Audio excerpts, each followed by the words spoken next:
예수님 부활하셨습니다. 아멘. 예. 부활절이 얼마 전에 지났죠? 오늘 또 예수님의 부활의 생명으로 우리가 충만한 것을 믿습니다. 믿으십니까? 그렇습니다.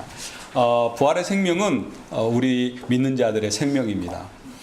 만약 기독교가 십자가에서 끝났다라면 꽃 피우지 못했을 거예요. 부활의 생명만큼이 우리 기독교의 특징이면서 우리의 영광이고 우리가 누려야 될 영원한 생명인 것을 믿습니다. 사도 바울은 이 부활의 생명이 너무나도 귀하고 누리고 싶어서 나는 날마다 죽노라 이렇게 고백을 했어요. 그건 이유가 뭡니까? 죽어야 부활하죠. 그래서 매일매일 바울은 부활의 생명을 누렸던 사람입니다. 이 부활의 증거는 바로 제자들의 자랑거리였고 제자들이 가는 곳곳마다 예수님의 부활을 전하였습니다. 오늘날도 우리가 부활의 생명 가운데 살아가고 있고 이 부활의 생명으로 인하여서 감격하고 또 영원히 누려야 될 이 부활의 생명으로 인하여서 기뻐하는 것입니다. 사랑하는 형제자매 여러분, 부활의 생명을 누리시기를 축원합니다. 우리 같이 한번 인사해 볼까요? 옆에 보면서 예수님 부활하셨습니다. 시작. 예수님 부활하셨습니다. 예수님 부활하셨습니다. 그래요. 바울은 고린도전서 15장에 부활의 증인들에 대해서 말하고 있습니다.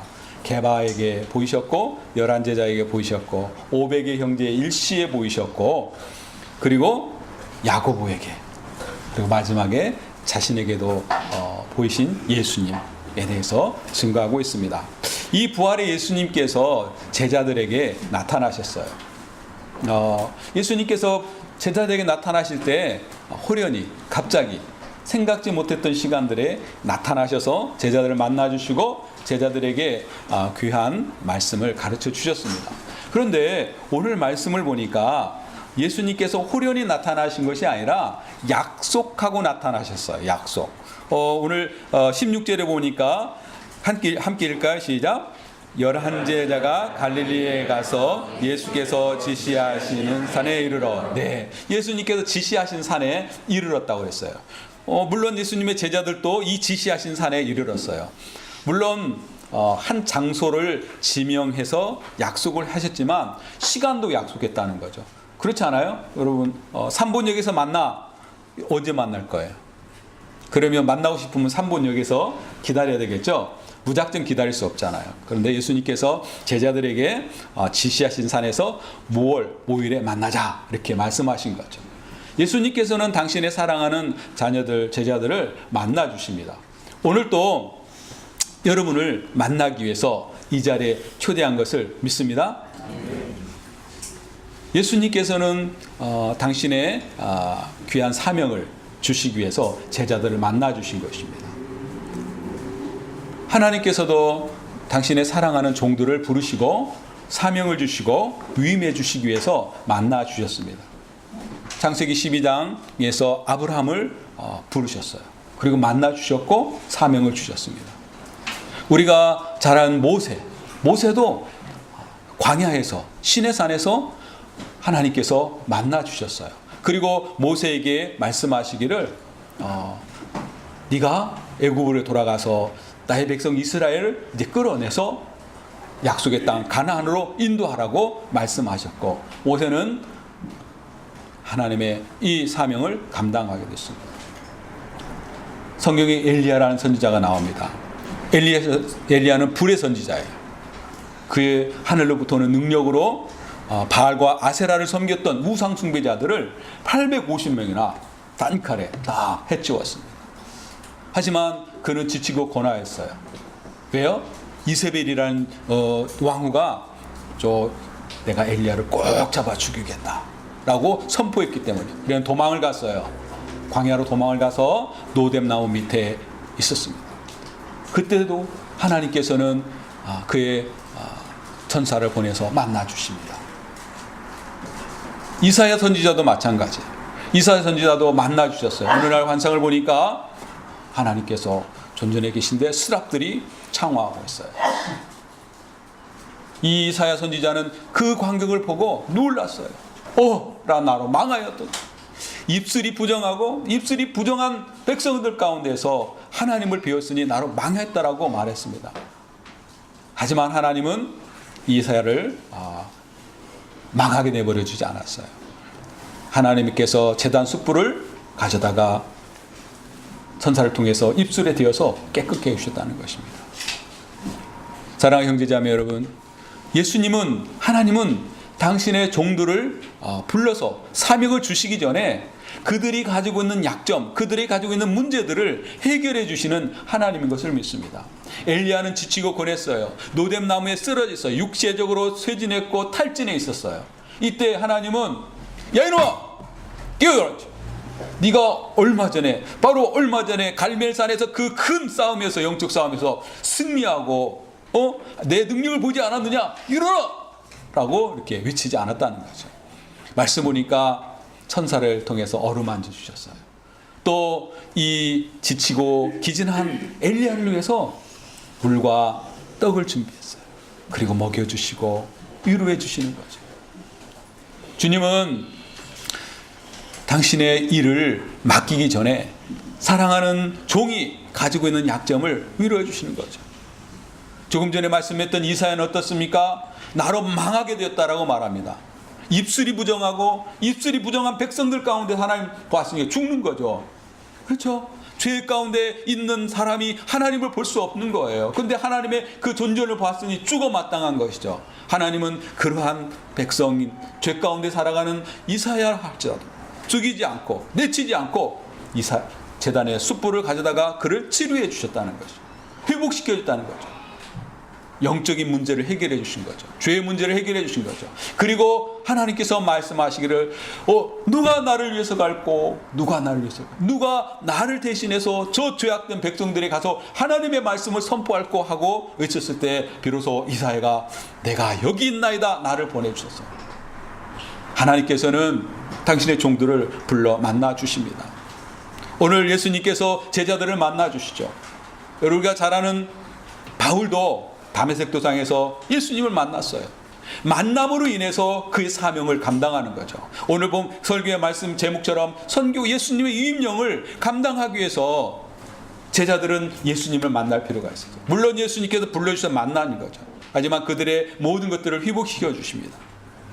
예수님의 제자들이 예수님이 죽으신데 얼마나 불안하고 얼마나 놀랐을까요? 그래서 예수님은 제자들을 만날 때마다 위로의 말씀을 전하죠. 뭐라고요? 평안하뇨, 샬롬. 그리고 그들의 마음을 위로해 주신 거죠. 요한복음 22장에 보니까 예수님께 디베랴 바닷가에 나타나셨어요. 근데 제자들은 뭐하고 있어요? 베드로와 함께 열심히 그물질하고 있는 거죠. 고기 잡으러 들어간 거예요. 지치고 고난 제자들을 위해서 예수님 뭐 하십니까?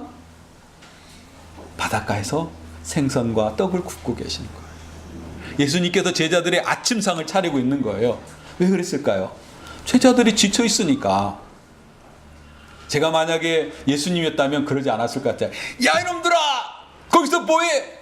빨리 안 와! 혼내주면서 호통을 쳤을 거예요. 근데 예수님 말도 안 해요. 그리고 그들이 아무것도 못 잡았을 때 오른편으로 그물 던지라 말하고 고기를 잡게 해주시고, 우리 예수님 얼마나 넉살이 좋은지 그거 잡은 거 있으면 좀 더 갖고 와봐. 주님은 제자를 만나서 연약함을 위로해 주시고 또 나가서 베드로에게 사명을 맡기실 때 3번 묻잖아요. 내가 나를 사랑하느냐? 내가 나를 사랑하느냐? 내가 나를 사랑하느냐? 물으셔요. 이것은 단순히 강조하기 위한 것이 아니라 예수님을 부인했던 베드로의 그 심령을 치료하고 그 정서적인 그 불안함을 위로하시기 위한 거예요. 우리 예수님은, 우리 하나님은 당신이 귀한 종들이 가지고 있는 육체적, 정서적, 감정적, 영적인 모든 문제를 알고 계셔요. 그래야 만나시면 위로해 주시고 회복시켜 주시는 것입니다. 사랑하는 형제자매 여러분, 여러분이 오늘 왜 이곳에 있습니까? 주일날이라. 7일 전 주일에 여기 왔었으니까, 그 전전 주일에 여기 왔었으니까, 그 전전 주일에도 왔었고, 매 주일마다 11시가 되면 일신교회에 모여서 예배하는 것이 당연하다고 생각해서 오셨다라면 그것은 한편으로 여러분이 이미 종교화가 된 거죠. 종교인이 된 거예요. 살아계신 하나님과의 역동적인 만남, 부활의 주님과의 역동적인 만남이 아니라 그냥 습관적으로 예배당을 찾아 예배하는 그런 종교인으로 빠져들고 있는 모습일 수도 있습니다. 오늘 이 아침 여러분의 이곳에 왜 오셨습니까? 마치 예수님께도 오늘 본문 말씀에 지시하신 산에서 만나주신 것처럼 오늘 2019년 5월 12일 이곳에 여러분을 불러 만나주신 것입니다. 오늘은 우리에게 특별한 날이에요. 그렇죠? 특별한 날이에요. 왜 특별한 날입니까? 5월 12일 날이 무슨 날이에요? 주일. 제가 오전에도 물어봤는데 주일밖에 모르. 오늘이 석가탄신이에요. 석가탄신. 여러분, 예수님 믿는 분들이 주변에 있는 사람들의 어떤 동정도 알아야 될 거 아니에요. 우리는 예수님밖에 모르니까 우리 그 주변에 있는 불자들을 혹시 믿지 않는 여러분의 부모, 형제, 친구가 있으면 오늘 전화하세요. 오늘 석가탄신인데 축하해. 그러면 하늘에서 불이 떨어질까요? 그렇지 않아요. 그래야 그들의 마음을 열 수 있는 거예요. 그런데 이것보다 더 중요한 것은 예수님께서 여러분을 만나기 위해서 준비한 날이라는 거예요. 일주일 전, 어제가 아니라 오늘 이 순간에 주님은 여러분을 만나서 여러분의 상한 감정을 위로하시고 연약한 육체를 회복시키시고 여러분 내면에 있는 영적인 그런 문제들을 하나하나 드러내서 회복시키시기를 원하시는 예수님인 것을 믿으시길 축원합니다. 그래서 이 순간에 예수님을 만나셔야 돼요. 그냥 앉아서 예배 드리는 것이 아니라 이 순간에 예수 그리스도와 친밀한 가운데 교제의 은혜가 있기를 축원합니다. 그래서 예수님이 내가 가지고 있는 연약함들을 만져주시는 걸 느껴야 돼요. 회복이 일어나야 돼요. 왜냐하면 그래야만이 예수님이 주신 사명을 감당할 수 있기 때문인 것입니다. 예수님이 위임해 주신 선교 명령을 감당할 수 있기 때문에 육체적으로 연약한 자들, 정서적으로 연약한 자들, 영적으로 연약한 자들은 주님이 주신 사명을 감당할 수 없어요. 그래서 우리 예수님은 아셨어요. 만나주시고 위로해 주시고 회복시켜 주시는 거예요. 그 다음에 이 명령을 할 수 있도록 인도해 주신다는 것입니다. 오늘 이 자리는 단순한 자리가 아닙니다. 예수님께서 여러분을 만나시고 위로해 주시고 회복시키시고 여러분에게 귀한 선교 사명을 주시기 위한 자리임을 믿으시기를 축원합니다. 아멘. 그래서 여러분 회복되어야 돼요. 그래서 주님을 만나는 거 너무나 중요해요. 여러분이 기도 가운데도 만날 수 있어요. 성경을 읽으면서 만날 수 있어요. 하지만 이 특별한 장소에서 사랑하는 공동체 안에서 형제 자매들과 함께 동일한 비전을 받는 것 너무나 중요한 것입니다. 하나님께서 왜 여러분을 만나주셔요? 왜 구원하셨어요? 물론 우리 영혼을 사랑하시고 우리가 하나님 나라의 백성 되는 것, 그것이 목적입니다. 그렇지만 우리를 구원하셨을 때 또 열방 가운데 아직도 예수 없이 죽어가는 사람들을 향한 주님의 사랑을 가르쳐 주시기에 만나 것입니다. 사랑하는 형제 자매 여러분, 우리가 이 시간에 만난 그 주님을 다시 한번 마음속에서 왜 주님이 나를 만나 주십니까? 왜 주님이 나를 부르시고 나를 회복시키고 나를 인도해 주시는가? 이 시간 주님과의 깊은 교제가 있는 시간이 되기를 예수님의 이름으로 축원합니다. 아멘. 자, 예수님은 제자들을 만나셔서 뭘 하셨다고요? 위임해 주셨어요. 뭘? 예수님이 이 땅에 오셔서 이루신 구원의 역사를 이제는 너희들이 가지고 열방에 나가서 감당해라고 맡겨주신 것이죠. 그런데 예수님께서 명하신 이 선교 명령은 누구의 능력으로 가능할까요? 오늘 말씀 보니까 예수님의 능력이라고 말하고 있어요. 권세라고 말하고 있어요. 우리 말씀 18절 한번 읽겠습니다. 시작.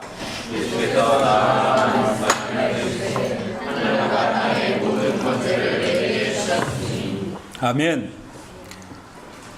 제가 선교사로서 정말 불편한 진실 한 가지 얘기하려고 그래요. 불편한 진실. 제가 선교를 하다가 보니까 많은 분들이 이렇게 얘기해요. 양선교사는 뭔가 특별한 능력이 있거나 뭔가 있기 때문에 저렇게 선교하고 저 멀리 나가서 복음을 전하고 선교사도 훈련시키고 한다라고 생각하는 거죠. 그런데 오늘 솔직히 말하겠습니다. 저는 아무것도 없어요. 여러분의 오해입니다. 저보고 이렇게 넥타이 메고 옷 입고 있으니까 그럴듯해 보일 수는 있지만 속은 빈 깡통이에요. 아무것도 없어요. 오늘 말씀해 보니까 제자들도 마찬가지예요. 오늘 제자들이 보니까 오히려 의심하는 자도 있어요. 예수님 부활한 것을 의심하는 자들, 저분 예수님 맞아? 이런 사람들이 바로 예수님 앞에 있다는 거죠. 근데 예수님을 만났는데 예수님이 하시는 말씀이 예수님께 하늘과 땅의 모든 권세가 있다고 말씀해요.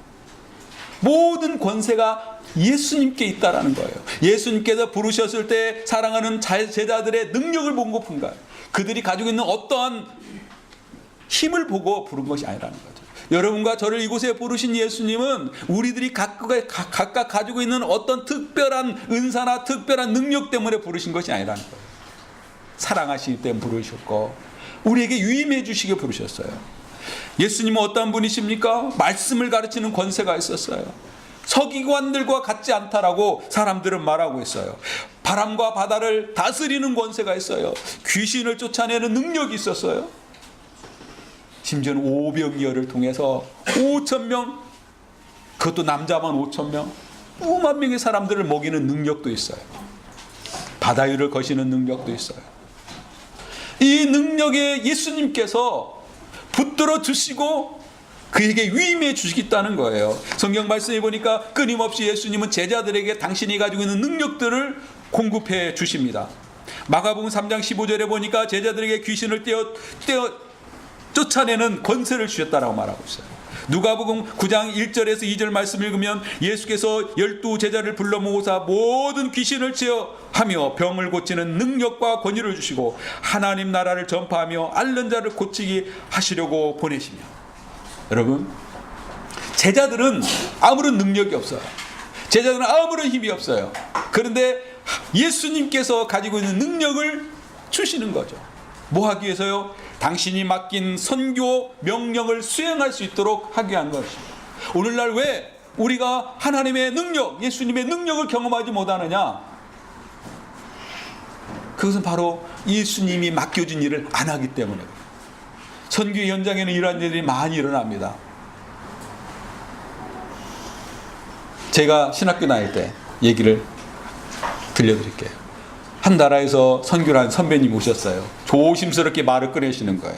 저희 교단에 그때만 해도 성령의 뭐 이런 이야기하면 참 분위기가 그랬어요. 근데 이분이 그런 거예요.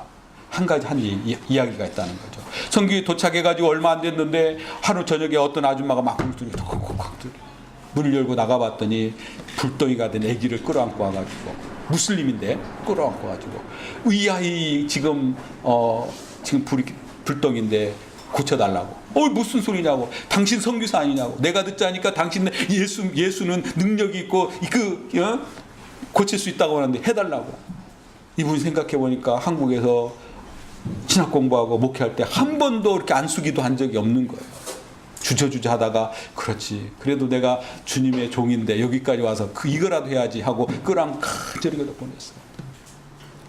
다음날 아침 마을에 발칵 뒤집혔어요. 이 아이가 낳은 거예요. 할렐루야? 반응들이 없으세요? 여러분, 선교사에게 능력 있는 것이 아니에요. 그분이 고백을 하더라고요. 자기가 놀랬대. 마을 사람보다 자기가 제일 놀랬대요. 여러분, 주님은 당신의 제자들에게, 당신의 사명을 감당하는 자들에게 위임해 주셨어요. 거기에 뭐 또 능력도 위임해 주셨다는 것입니다. 우리가 주님의 일을 감당할 때 내 힘으로 한다고 생각하면 교만한 거예요. 내 힘으로 한다라고 생각하는 사람은 교만하고 결국 교만은 패망의 선봉이 되어지고 그러한 사람들은 멸망의 길을 간다는 것입니다. 우리나라에 그런 사람들이 많이 있어요. 문모 씨, 박모 씨, 놀라운 능력들을 발휘했어요. 하지만 그들은 결국 이단의 앞잡이가 되고 말았죠. 왜요? 자신의 걸로 치부했기 때문인 것입니다.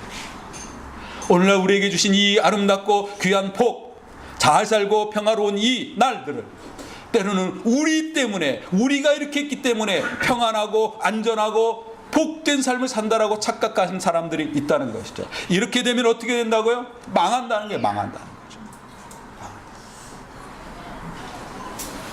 사랑하는 형제자매 여러분, 우리가 지금 누리고 있는 모든 것들은 하나님이 은혜로 주신 거예요. 예수님께서 은혜로 공급하시는 거예요. 무엇을 위해서요? 당신의 사명, 당신이 맡겨준 그 일들을 감당하기 위한 것이라는 거예요. 그러므로 내가 오늘 평안한 것은 주님의 뜻을 이루기 위한 것이고, 내가 가지고 있는 지혜는 주님의 나라 영광을 위한 것이고, 내가 가지고 있는 어떤 은사는 주님의 나라를 드러내기 위한 것이라는 것을 기억하고 우리는 이 일에 헌신할 필요가 있습니다. 만약에 내가 가진 그 어떤 것이 내 거라고 생각하고 치부하기 시작하면 그분은 영광의 길이 아닌 패망의 길을 가게 될 것입니다. 예수님 제자들을 만났어요. 오히려 의심하는 자들도 있었어요. 믿음 없는 자들, 연약한 자들에게 하나님 나라를 위임해 주셨습니다. 그리고 그들과 함께하는 것을 통하여서 그 아름다운 일을 이루어 나가시는 거죠. 그게 바로 성령이 함께하십니다. 성령의 능력으로 공급하시고 성령의 인도하심으로 불가능한 것도 가능하게 만들어가는 것이 우리 주 예수 그리스도의 능력이 되는 것입니다. 그래서 사도행전 1장 8절에 오직 성령이 너희에게 임하시며 너희가 권능을 받고 예루살렘과 온 유대와 사마리아 땅까지로 내 증인이 된다라고 말씀하시는 것입니다. 사랑하는 형제자매 여러분, 우리가 선교하고 우리가 이 지역을 복음화시키는 것 우리의 힘이 아니에요. 일신교회의 힘이 아닙니다. 우리가 주님이 주신 능력으로 감당할 수 있음을 믿으시기 바랍니다. 우리 교회는 작아서 안 되라고 말하는 것도 교만한 얘기예요. 나는 배운 것이 없어서 안 되라고 말하는 것도 교만한 거예요. 우리 마음속에 주님이 이 아름답고 귀한 세계 선교에 열방의 복음을 전하는 일, 이 지역의 복음화를 위한 이 아름다운 일을 위임해 주었다는 분명한 인식과 사명감이 있을 때 비로소 예수 그리스도의 명령에 따라서 이 사명을 완수할 수 있는 것입니다. 그렇다면 세 번째로 누가 이 명령, 예수님께 유임 명령 온전히 감당할 수 있는가 하는 것입니다. 오늘 말씀해 보니까 순종하는 자만이 가능하다는 것입니다. 자, 성경 말씀 우리 19절 한번 읽겠습니다. 시작. 그러므로 너희는 가서 모든 민족을 제자 삼아 아버지와 아들과 성령의 이름으로 세례를 베풀고, 가서라는 단어를 우리는 주목해 볼 필요가 있어요. 가서라는 거죠. 자, 우리가 주님을 만났어요. 그리고 주님으로부터 능력도 받았어요. 그런데 가지 않으면 주님이 주신 사명을 감당할 수 없어요. 주님이 명하신 선교를 수행할 수 없다라는 것입니다. 그러면 주님이 주신 그 모든 것들이 우리 안에서 소멸되어 가는 것이죠. 창세기 12장 하나님께서 아브라함을 부르셨어요. 그리고 아브라함이 말합니다. 내 이름을 창대케 하고 그리고 너로 큰 민족을 이루고 너를 복의 근원으로 삼겠다 약속하시고, 뿐만 아니라 너로 말미암아 모든 민족이 복을 받을 거라고 어마어마한 복의 약속을 해주셨어요. 만약 거기에서 아브라함 예 하나님 감사합니다 고개만 끄덕이고 앉아 있었다라면 그는 여전히 하란에 있었을 것입니다. 그는 여전히 하나님의 복이 무엇인지도 모르고 살아갔을 거예요. 그런데 4절에 보니까 그가 복을 받고 믿음의 조상이 된 이유가 딱 나와 있어요. 우리 창세기 12장 4절 말씀 찾아서 읽겠습니다.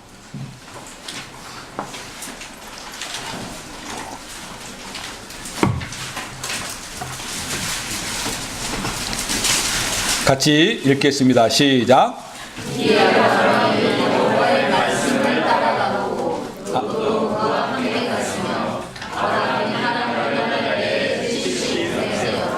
예, 아브라함이 누구의 말씀을? 여호와의 말씀을 어떻게 했다고요? 따라갔고 갔다는 거예요. 하나님이 약속해 준 땅으로 발을 내디어서 갔다는 거예요. 그렇기 때문에 아브라함은 믿음의 조상이 되었어요. 그리고 모든 민족이 복을 받는 통로로 쓰임을 받게 됐다는 것입니다. 사랑하는 형제자매 여러분, 주님의 이 가라는 명령에 순종했던 제자들, 온 천하에 다니며 만민에게 복음을 전하는 주님의 이 명령에 순종했던 제자들, 그들은 복음을 들고 열방으로 흩어지기 시작했습니다. 베드로는 로마에서 십자가에 거꾸로 매달려 죽게 되었고, 안드레는 X자형 십자가에 매달려 죽었고, 그리고 야고보는 첫 순교자가 되었고, 또 가룟 유다를 대신해서 마지막으로 12제자에 속했던 마띠아는 이 유도에게 도끼로 찍혀 순교를 당했습니다. 12명의 제자들이 모두 복음을 전하다가 그들의 땅끝에서 순교로 인생을 마감했어요. 왜 그랬습니까? 주님이 가라고 명령했기 때문인 것입니다. 150년 전 이 땅 조선은 어둠의 땅이었습니다. 정치적으로 경제적으로 주변의 열강들에 의해서 어렵고 힘든 시기를 보내고 있습니다. 물론 영적으로는 하나님을 알 수 없는 그러한 비참한 상황 가운데서 살고 있었어요. 그런데 이 땅에 가라는 주님의 명령으로 순종해 오는 사람들이 있었습니다. 토마스 선교사는 20대 중반의 젊은 나이에 대동강에서 성경 4권 남겨놓고 목배임으로 순교를 했어요. 위어 이 땅에 온 아펜젤러, 언더우드, 그리고 계속해 왔던 선교사들, 이 땅에 피를 뿌리고 땀을 흘리며 이 땅의 영혼들을 위해서 평생 당신들의 삶을 드렸던 선교사들이 3,000명이 된다는 걸 여러분 아십니까? 우리가 이 자리에서 예수를 믿고 이 자리에서 하나님을 찬양할 수 있는 것은 3,000여 명의 선교사들의 땀과 피가 바로 우리들에게 뿌려졌기 때문이라는 거예요. 그런데 오늘 우리가 이렇게 평안히 앉아서 예배할 수 있다라고 해서 안주할 수 있다면 우리 주님 명령하신 가라는 명령에는 전혀 반응하지 않는 불순종의 사람들이 될 것입니다. 사랑하는 형제자매 여러분, 이 시간 여러분은 기억해야 돼요. 지금도 이 지구상에는 아직도 예수 그리스도가 누군지 모르고 한 번도 복음을 들어보지 못한 사람이 50억이 넘는다는 거예요. 우리처럼 모여서 예배를 드릴 수 없는 사람들이 너무나도 많다라는 것입니다. 이들을 향한 마음, 주님의 마음입니다. 물론 이 자리에 모이는 우리들을 향해서 주님 함께 하십니다. 부활의 생명으로 함께 하시고 만나주시고 위로해 주시고 격려해 주시고 회복해 주신다는 거예요. 하지만 주님은 우리를 회복하시는 그 순간에도 아직도 예수 그리스도가 누구인지 모르는 저 땅 끝에 사람들에게도 동일한 마음으로 시선을 보내고 있다는 것이죠. 누가 그들을 위해서 갈 것인가? 누가 나를 위해서 갈 것인가?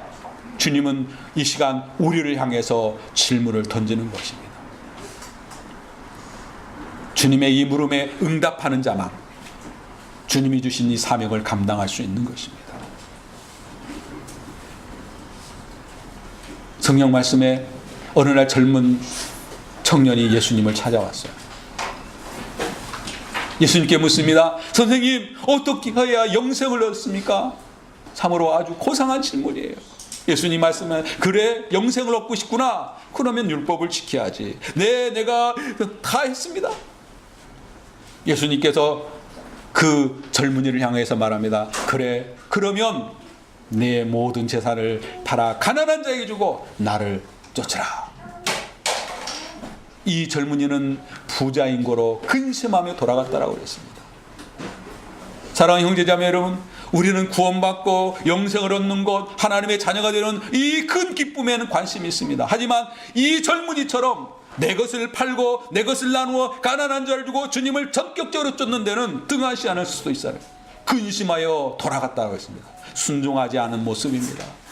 또 주님께서 길을 가시는데 한 사람이 외칩니다. 주님, 저도 주님을 따르고 싶습니다 라고 말했을 때 주님 뭐라고 말씀하십니까? 여우도 굴이 있고 새도 웅지가 있지만 나는 머리 둘 곳이 없다.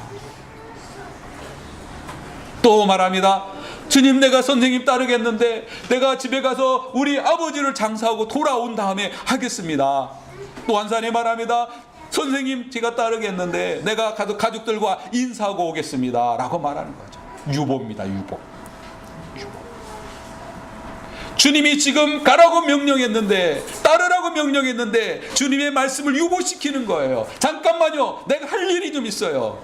하기는 하겠는데 조금만 기다려주세요. 유보시키는 사람도 있다는 거죠. 하지만 예수님의 제자들은 어땠습니까? 예수님의 제자들은 즉시로 순종했습니다. 베드로와 안드레가 그물질하고 배를 잡는데 예수님 오셨어요. 나를 따르라, 내가 이후로 너희를 사람을 낚는 어부가 되기라 말씀하셨을 때 제자들은 곧 배를 버려두고 예수님을 쫓았다고 말했어요. 조금 더 가시다가 요한과 야고보를 만났습니다. 말합니다. 나를 따르라. 그들이 곧 그의 아버지와 배를 버려두고 쫓았다고 했습니다. 세리마태는 어떻습니까? 돈을 걷다가 세다가 나를 따르라니까 다 놓고 따랐다는 거예요. 여러분, 순종은 즉각적인 순종이 필요합니다. 왜냐고요? 주님이 원하시기 때문에. 주님이 원하시기 때문에 즉각적으로 해야 된다는 거예요. 우리 자녀들, 엄마 아빠가 얘야 물 한 컵만 떠와 했는데 조금만 기다리세요, 1시간 후에 떠다 드릴게요. 그런 친구도 있어요? 그건 즉각적인 순종. 지금 엄마 아빠가 목마르기 때문에 즉시가 네! 하고 갔다 와야 되는데 나 일을 마치고 갔다 올게요 하면 엄마 아빠가 일어나서 가서 물을 떠서 드시죠. 우리도 마찬가지예요. 우리 주님은 가라고 명령하시고 즉각적인 순종을 기대하신다는 것입니다. 사랑하는 형제자매 여러분, 주님은 오늘 또 우리가 가기를 원하십니다. YM의 대표이신 로렌 커닝엄 박사는 이렇게 말하고 있어요. 이 주님께서 가라고 명령하셨으면 비행기 타고 땅 끝으로 가든지 문을 열고 길 건너 이웃에게 가야 된다라고 말하고 있어요. 왜요? 가서 예수 그리스도를 증거해야 돼요. 오늘도 우리 주변에 믿지 않은 사람들이 많이 있어요. 저처럼 비행기 타고 해외로 갈 수 있는 분들이 이곳에도 많이 있어요. 우리 젊은 우리 친구들, 다음 세대 선교사들이 가득 차 있네. 할렐루야. 부흥해야 될 것 같아요. 20명은 될 것 같은데 선교사 보내려면 우리 자녀들이 앞으로 나가야 되잖아요. 하지만 우리가 멀리 가지 못한다 하잖아. 문을 열고 길 건너에 가서 복음을 전할 수 있어야 되죠.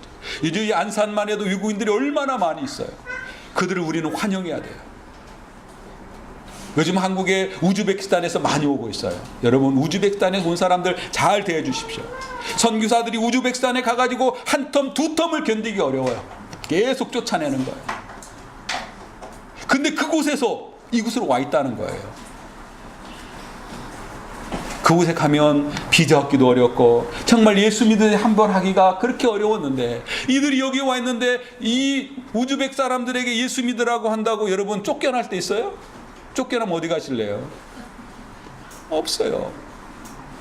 그들을 잘 사랑으로 섬기고 그들을 도우면서 그들에게 예수님의 사랑을 드러낼 필요가 있는 거죠. 선교는 멀리 있는 게 아닙니다. 주님의 부름에 따라 바로 길 건너 이웃에 있고 내 친척 가족에 그리고 주변에 있는 사람들에게 복음을 전하는 것 역시 선교이고, 주님의 부름에 따라 저처럼 비행기 타고 먼 곳으로 가는 것도 선교입니다. 주님은 가라고 말씀하셨어요.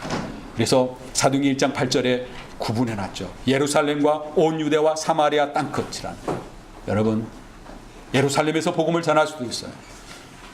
온 유대를 다니며 복음을 전할 수 있고 사마리아에 갈 수 있는 사람이 있고 땅끝으로 가는 사람이 있어요. 이것은 부르심입니다. 오늘 주님은 우리에게 가라고 명령하셨어요. 그렇기 때문에 우리는 다시 한번 이 땅에 와서 복음을 전했던 가라는 명령에 순종해서 이 150년 전부터 이 땅에 왔던 3천여 명의 선교사들의 피값과 그들의 헌신을 기억하면서 우리는 열방에 아직도 예수 그리스도를 모르는 자들 향해서 나가야 되는 것입니다. 이것이 진정한 사명자고 예수 그리스도의 대위명을 받아 수행하는 주님의 제자들인 것을 믿으시고 우리 일신교회 형제 자매들과 이 공동체가 주님의 이 부르심 앞에 이 위임해 주신 이 선교 명령 앞에 즉각적으로 순종하여 나가는 은혜가 있기를 예수님의 이름으로 축원합니다. 자, 그러면 예수님의 이 선교 명령의 목표 핵심 과제는 뭔가? 그것은 바로 제자 삼기입니다. 따라할까요? 제자 삼기. 제자는 누구입니까? 스승을 배우는 거예요. 스승이 행한 것을 따라서 가는 사람을 제자라고 말합니다. 그래서 많은 사람들은 제자 삼기를 원해요. 물론 예수님도 제자를 삼으셨어요. 그래서 12명을 부르시고 그들과 함께 동거동락하며 그들에게 필요한 것들을 공급하시고 가르치시고 그리고 예수님을 닮아가는 것을 명하시고 인도해 주신 것이죠. 여러분, 제자 삼기는 선교의 목표가 돼요. 제자 삼기는 예수님을 본 제자들만이 제자를 삼을 수가 있어요. 또 예수님을 본 제자들을 본 사람만이 제자 삼기가 가능한 것이죠. 우리는 제자 삼기 하면 이런 생각을 해요. 성경 공부를 통해서 예수님 보고 닮는 거죠. 그래서 열심히 공부해요. 성경도 읽고 공부해요. 그런데 제자화가 되지 않아요.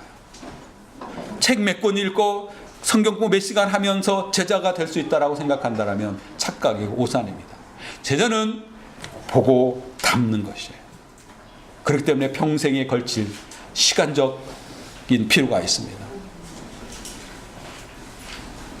사도 바울은 고린도전서 11장 1절에 내가 예수 그리스도를 본받은 것처럼 너희는 나를 본받으라 이렇게 말하고 있습니다. 제자 삼기는 같이 살면서 본을 보이는 것이죠. 사도 바울이 사역했던 수리아 안디옥 교회 얼마나 예수님 닮은 모습이 있었길 주변의 사람들이 그들을 바라보면서 뭐라고 그랬어요? 그리스도이라 그랬어요. 그리스도를 닮은 사람이다. 그래서 바울은 어느 곳에 가든지 예수 그리스도를 나타냈어요.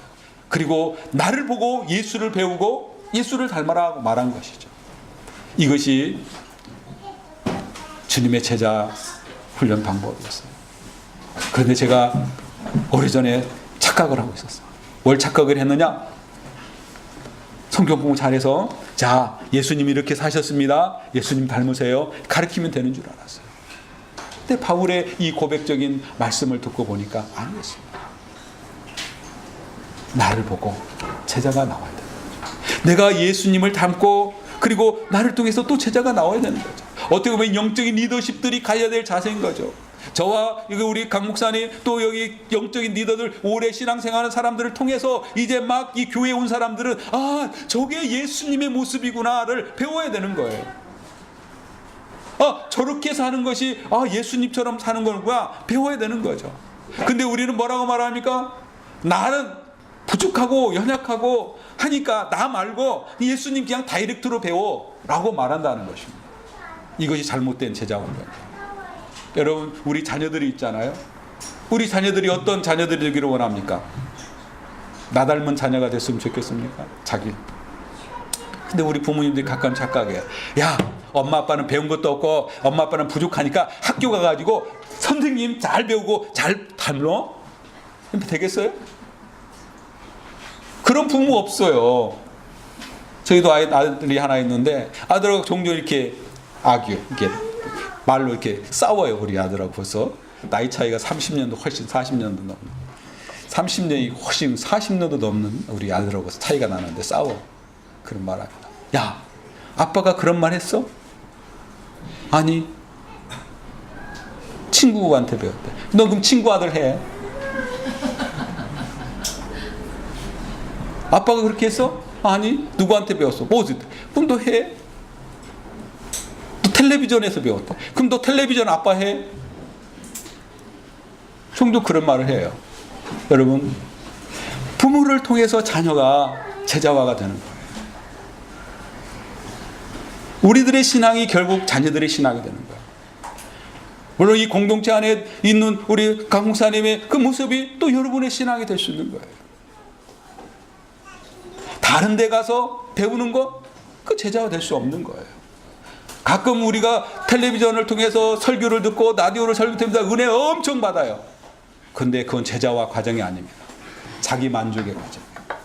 자기 정서적인 만족. 여러분이 그 목사님의 삶을 아십니까? 그분의 그 단편 설교 말고 그분의 삶을 알고 그분이 어떠한 삶으로 예수 그리스도와 동행하는 걸 보셨느냐는 거죠. 그건 제자가 될 수 없는 문제예요. 예수님은 친히 제자 훈련을 시켰어요. 사랑의 훈련을 했어요. 사랑의 훈련으로 제자들의 발을 씻겨주셨어요. 너희도 이와 같이 하라 라고 말씀하시는 것이죠. 주님은 제자들을 가르쳤어요. 그리고 오늘 말씀해 보니까 너희가 어떻게 하라고요? 내가 너희에게 분반 모든 것을 가르쳐 지키게 하라. 내가 너희들에게 보이고 그리고 말한 것들을 가르쳐 지키게 하라. 이게 제자 훈련인 것입니다. 선교사는 제자 훈련을 위해서 선교지를 가는 거예요. 제가 비행기 타고 이역만리까지 갔을지라도 그곳에도 나의 모습을 통해 예수 그리스도를 나타내지 못한다면 제자 훈련에 실패한 거예요. 교회 건물도 질 수 있고 신학교도 할 수 있고 모든 걸 할 수 있지만 이 선교사를 통해서 그 땅의 사람들이 예수 그리스도를 볼 수 없다라면 그 선교사는 실패한 선교사입니다. 비록 부족하고 연약했지만 예수님의 제자들은 예수님을 닮았고 예수님을 위해서 그 생명을 내놨고, 그리고 사두위의 속사수 시대, 그리고 수많은 제자들이 이어서 아까 말씀드렸듯이 토마스 선교사, 언더우드 아펜젤러스, 이 땅끝 아무도 알아주지 않고 당시 일본, 중국, 인도 같은 나라들만 기억했던 이 세상 가운데서 어둠의 땅, 절망의 땅 조선에 와서 한 사람 한 사람 끌어안고 제자로서의 섬김이 있었기 때문에 이 땅에 저와 여러분과 같은 예수 그리스도를 따르는 제자들이 나오게 된 것입니다. 사랑하는 형제자매 여러분, 제자 삼는 것, 열방에서도 가정에서도 이 교회 공동체 안에서도 끊임없이 이루어져야 되는데, 좋은 제자들이 많으면 많을수록 건강한 공동체가 되는 거예요. 목사님을 통해서 배울 수도 있지만 성도 간에도 제자화 되어져 가는 사람들이 얼마나 많은지, 야, 저 집사님 닮고 싶다, 그럼 닮으면 되는 거죠. 이 세상적인 거 말고 복음 안에서,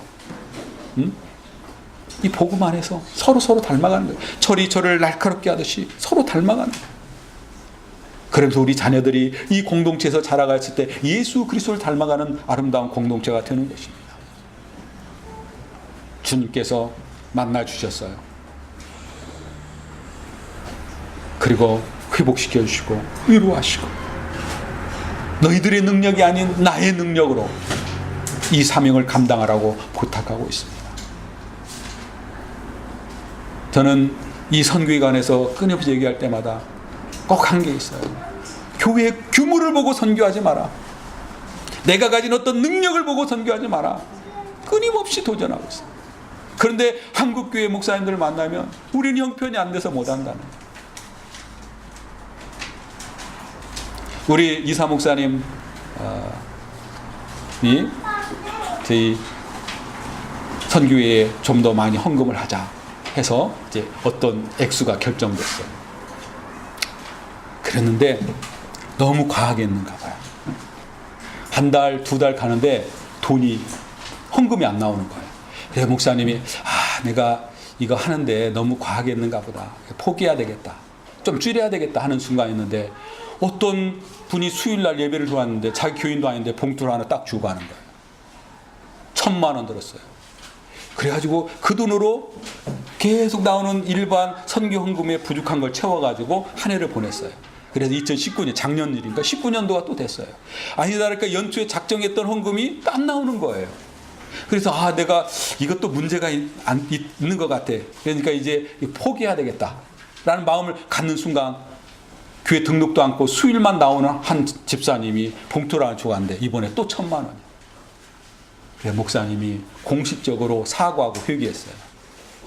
주님 앞에 결단하고 하기로 한 것들을 우리 형편에 따라서 늘렸다 줄였다 하려고 했던 생각 자체가 잘못된 거예요. 그래서 그분이 선포하시기를, 우리 교회는 빚을 얻어서라도 끝까지 가겠다, 이렇게 선포를 했어요. 여러분, 내 형편으로는 아무것도 할 수 없습니다.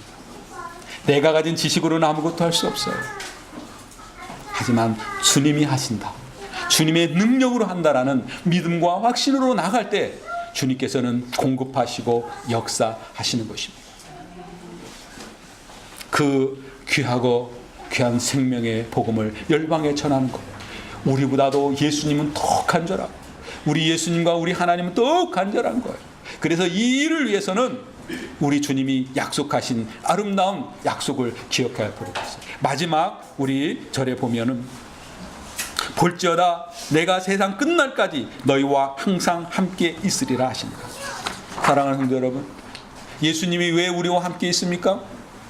맞습니다. 우리가 당신의 제자가 되어지고 또 하나님의 자녀가 되기 때문에 우리와 함께하는 것은 당연한 거예요.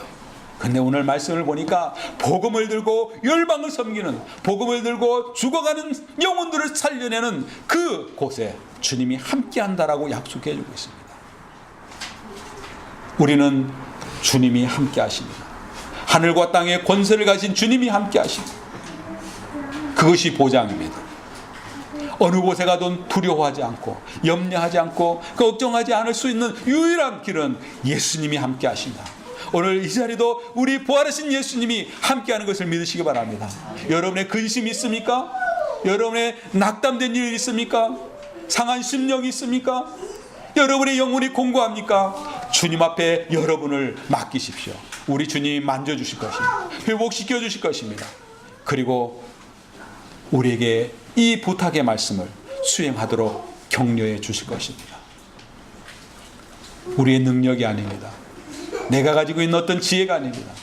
오직 순종함으로, 가라는 명령에 순종함으로 나갈 때 하나님은 그곳에서 일하시고 그곳에서 죽어가는 영혼들을 살려내게 될 것입니다.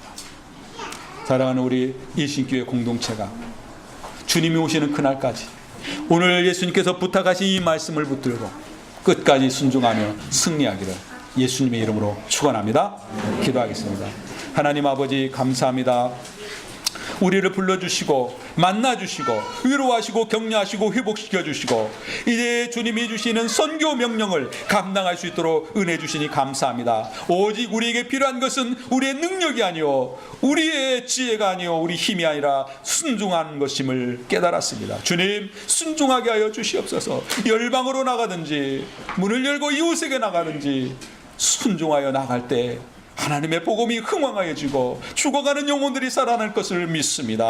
끝까지 동행하시는 주님을 의지하고 주님의 능력을 의지하여 나가는 선교사들 될 수 있도록 도와주시고 이 사명 잘 감당하는 우리 일신교회 공동체 되어지게 하시고 모든 성도들의 삶이 되도록 은혜 베풀어 주시옵소서. 감사함 예수님의 이름으로 기도합니다. 아멘.